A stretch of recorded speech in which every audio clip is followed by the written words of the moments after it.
Hello friends, मेरा नाम अकी और मैं आपका एसबीएस एजुकेशन में स्वागत करता हूं। आज का जो टॉपिक है हम लेकर आए हैं ऑर्गेनिक केमिस्ट्री के ऊपर, क्योंकि आप सबको पता ही होगा कि केमिस्ट्री और साइंस हमारी डेली लाइफ में कितनी इंपॉर्टेंट है। शायद ही कोई ऐसा पार्ट होगा हमारी लाइफ का जो कि हमारी केमिस्ट्री से रिलेटेड ना हो। तो केमिस्ट्री में से हम एक छोटा सा पार्ट ऑर्गेनिक केमिस्ट्री के बारे में आज पढ़ने वाले हैं, यानी कि हम इस वीडियो में इसको पूरा एनालाइज करेंगे, इसके कुछ हिस्ट्री के बारे में जानेंगे और आज के मॉडर्न टाइम में ये ऑर्गेनिक केमिस्ट्री हमारे लिए कितनी इंपॉर्टेंट है वो देखेंगे। तो चलो शुरू करते हैं।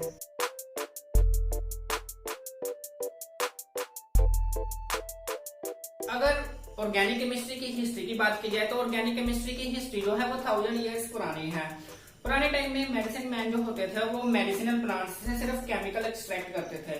उनके केमिकल नेम्स और केमिकल फॉर्मूले उनको नहीं पता होते थे। Basically how they are used सिर्फ उनको यही पता होता था। जैसे कि अगर वो किसी केमिकल को किसी प्लांट से या एनिमल से आइसोलेट करते थे तो वो उनको सिर्फ ऐसा फिगर आउट करते थे कि इनकी मेडिसिनल प्रॉपर्टीज क्या है। फॉर एग्जाम्पल के तौर पर जैसे विलोबार, पोपी, एफिडेरा, तो उस टाइम पे सिर्फ इनकी मेडिसिनल प्रॉपर्टीज के बारे में ही लोगों को पता था।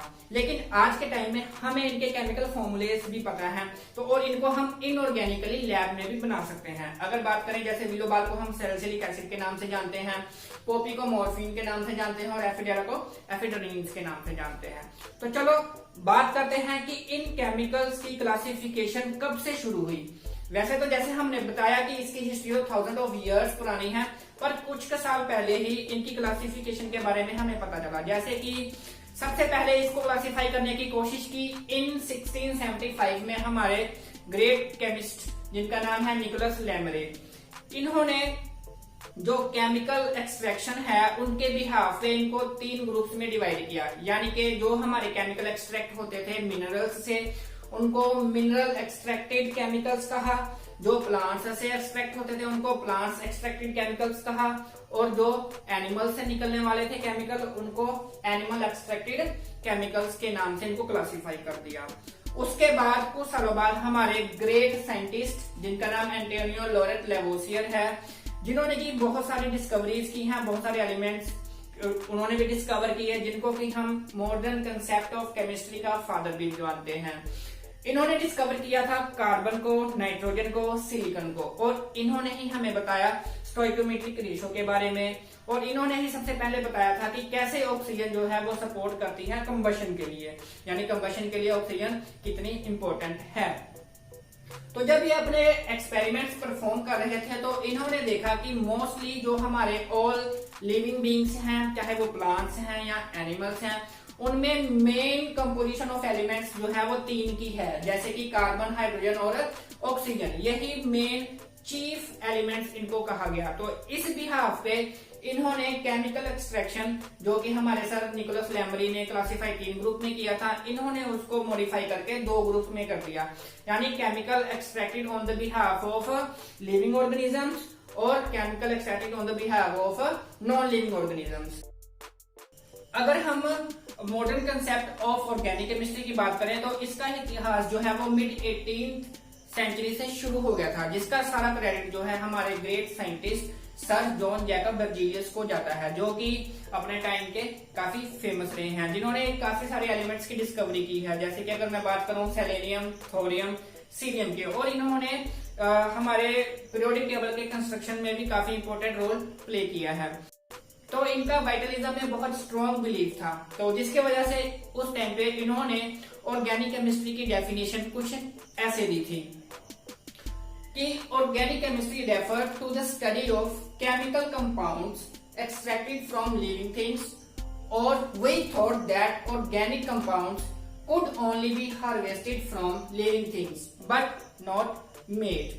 तो शायद यही वजह रही होगी कि जब उस टाइम पे जो हमारे कपड़ों के डायर्स होते थे, डिफरेंट कलर्स के कपड़े डाइंग करने के लिए, वो उस टाइम पे डिफरेंट कलर्स के फ्लावर्स और डर्ट यूज करते थे with the help of urine. जी हाँ, यूरिन, क्योंकि यूरिन में यूरिया प्रेजेंट होता है, जिसकी कंफर्मेशन इन 1773 में हमारे ग्रेट केमिस्ट हिलेरी रोल ने कंफर्म किया था कि भी हमारे ह्यूमन के यूरिन में यूरिया प्रेजेंट होता है।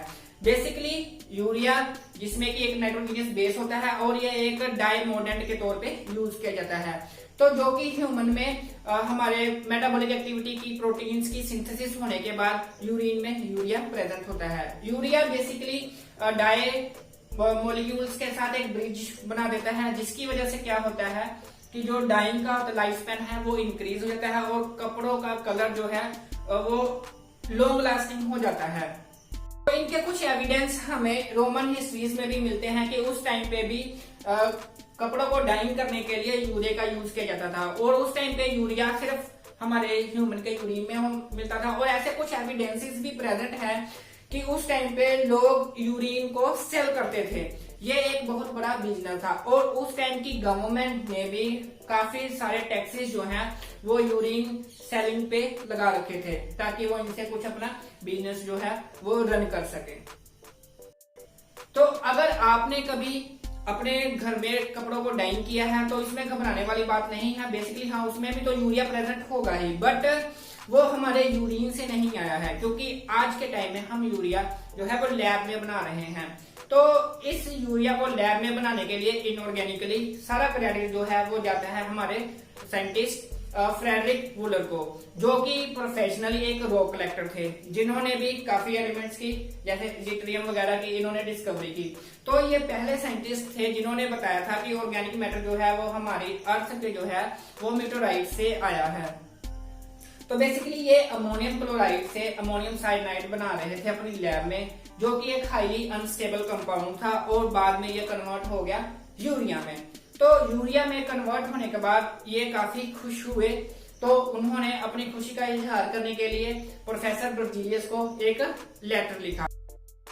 I can make urea without the help of kidney or even an animal, neither man nor dog। तो जिसको पढ़ के बर्जीलियस जी काफी खुश हुए और उन्होंने इसका रिप्लाई दिया, It is truly important and beautiful discovery and gives me a lot of delightful to hear of it। उसके बाद हमारे फ्रेडरिक वूलर को लॉर्ड ऑफ कार्बन रिंग के नाम से जाना जाने लगा। इसके कुछ सालों बाद हमारे पोल बेज ने 1848 में कार्बन डाइसल्फाइड से एसिटिक एसिड को बनाया, जो भी एक ऑर्गेनिक केमिकल था जिसको भी बेसिकली हम विनेगर के नाम से जानते हैं। इसके कुछ सालों बाद बर्थिलोट ने मीथेन की डिस्कवरी की लैब में इनऑर्गेनिकली। तो इसके बाद तो जैसे इस फील्ड में रेवोल्यूशन सी आ गई और उसके बाद ऑर्गेनिक केमिस्ट्री की डेफिनेशन जो है वो बिल्कुल चेंज हो गई।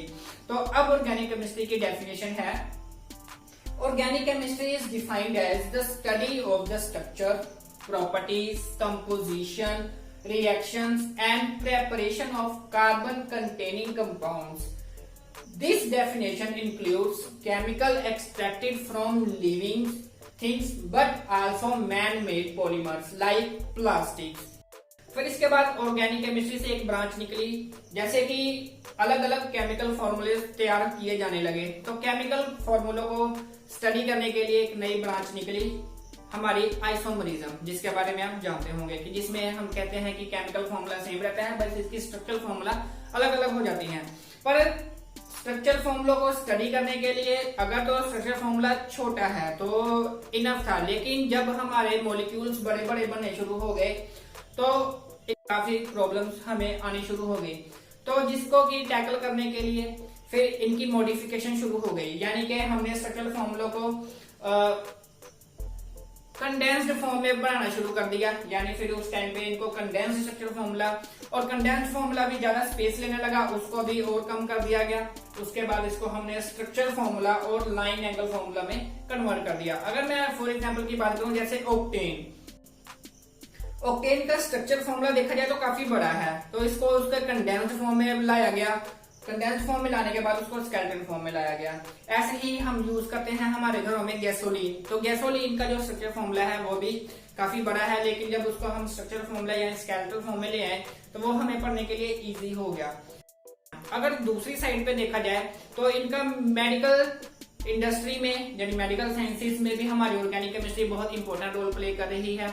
सल्फा ड्रग्स बन रही हैं और आइसोमरिज्म के बिहाफ पे ही कुछ ऐसे एक्सपेरिमेंट्स किए जा रहे हैं, जैसे लिवो रोटेटरी डेक्स्ट्रोरोटेटरी, कुछ ऐसे स्ट्रक्चरल फॉर्मूले ड्रॉ किए जा रहे हैं। अगर मैं एग्जांपल की बात करूं, जैसे हमारी पार्किंसन डिजीज को यानी क्योर करने के लिए हमारे पास ड्रग है एंटी पार्किंसन ड्रग, तो जिसकी लीवोरोटेटरी फॉर्म जो है वो ज्यादा बेनिफिशियल है एज कंपेयर टू डेक्स्ट्रोरोटेटरी। तो मैं उम्मीद करूंगा कि आपको आज की वीडियो जो है वो पसंद आई होगी।